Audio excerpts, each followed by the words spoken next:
Ever wondered about the secret books and hidden rituals that claim to hold the keys to the universe? Today, we're diving deep into some of the most fascinating and mysterious esoteric texts ever created. We'll explore ancient wisdom, cryptic symbols, and profound spiritual ideas that have captivated seekers for centuries. So, grab your metaphorical torches, and let's venture into the shadows of history. Our first stop is the legendary Sepher Raziel, also known as the Book of Raziel the Angel. This incredible text is a cornerstone of Jewish mysticism and Kabbalistic cosmology. According to tradition, the book was given to Adam by the angel Raziel right after he was expelled from the Garden of Eden. Why? To give humanity the knowledge needed to find its way back to the divine. Imagine that, a celestial instruction manual for spiritual return. The Sepher Raziel is filled with angelic secrets, magical spells, and detailed explanations of creation. At its core is the idea that the universe was formed through the power of language, specifically the Hebrew alphabet. It teaches that a spirit named Raziel was a key agent in creation, working through what's described as the inferior part of the unwrought matter. This is a very Gnostic-sounding idea, suggesting creation from a pre-existing substance. The book explains that everything came into being through a divine combination of letters. There are the three mother letters, Aleph, Mem, and Shin, which correspond to the fundamental elements of air, water, and fire. Then, we have the 7 double letters, which are linked to the 7 classical planets: the Sun, Moon, Mercury, Venus, Mars, Jupiter, and Saturn. Finally, there are the 12 simple letters, which represent the 12 signs of the zodiac. Think of it like a cosmic Lego set, where the building blocks of reality are the letters of a sacred alphabet. This framework isn't just about cosmology, it's a map for understanding the interconnectedness of everything in existence, from the stars above to the world within us. The Sepher Raziel suggests that by understanding these divine linguistics, one could understand the very fabric of creation itself. Now, let's turn our attention from a sacred text to a sacred object, the mysterious Isiac Tablet, also known as the Benbine Table of Isis.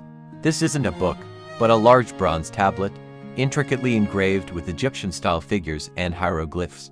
For centuries, it has been considered a masterpiece of Hermetic esotericism, a visual encyclopedia of hidden knowledge. When you first look at it, it's a dazzling and complex array of gods, goddesses, and symbols. But what does it all mean?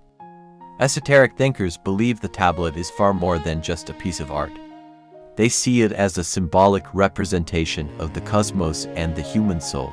It's described as an image of the heavenly sphere, divided into sections that were used in ancient initiation ceremonies. Think of it as a guide for a spiritual journey. One interpretation is that the tablet is an emblem of the auric bodies of a human being, the subtle energy fields that surround our physical form. At the very center of the tablet sits a figure on a throne, often identified with Isis or a universal divine principle. This central throne is said to represent the physical body, or perhaps more profoundly, the spiritual core of our being. The intricate patterns and figures surrounding it are thought to reveal the secret processes of embryology, how life is formed, and the grand structure of the cosmos. The number 3, the triad, appears frequently, symbolizing the creative impulses that drive the universe forward. But what's the ultimate message of the Isiac Tablet? Many believe it depicts the final stage of an initiation ritual. After navigating the symbolic labyrinth of the cosmos, the candidate is finally brought into the presence of their own soul. The tablet shows that the ultimate revelation isn't something given by an external god, but something discovered within. The initiate is the only one who can unveil their own soul, realizing their own divinity. It has a powerful message about self-discovery and the idea that the entire universe is mirrored within each of us. From books and tablets, we now move to a group of people and a powerful symbol they revered, the serpent. Let's talk about the Ophites and the constellation Ophites. The Ophites were a fascinating Gnostic sect from the early centuries of the Common Era. Their name comes from the Greek word ophis, meaning serpent, which is fitting because the serpent was central to their beliefs.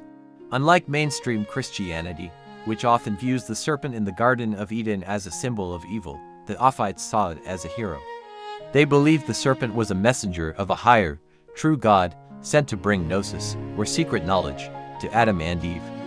In their view, the God of the Old Testament was a lesser, ignorant creator, the demiurge who wanted to keep humanity trapped in ignorance. The serpent, by encouraging them to eat from the tree of knowledge, was actually trying to liberate them. This is a complete reversal of the traditional story. The Ophites practiced what's called pure Oriental Gnosticism, sharing many ideas with Kabbalists and another group called the Nazarenes. Their mysteries and rituals all revolved around the serpent as a symbol of wisdom, healing, and spiritual awakening. It represented the Kundalini energy in Eastern traditions, a coiled serpent of divine power at the base of the spine that, when awakened, leads to enlightenment. This brings us to the celestial serpent handler, the constellation Ophites. In the night sky, Ophites is depicted as a large man holding a massive serpent, with the snake's body weaving through his hands, astronomically. It's a huge constellation that the sun passes through each year, though it's not part of the traditional zodiac, esoterically. This celestial image is incredibly rich with meaning. The powerful figure of Ophites mastering the serpent is seen as a symbol of the Logos, the divine word or reason. In a Christian Gnostic context, this is often equated with the Christ. Here, the Christ isn't just a historical figure, but a universal principle of consciousness. The serpent represents the raw, primal forces of nature and the lower self, our instincts, desires, and passions.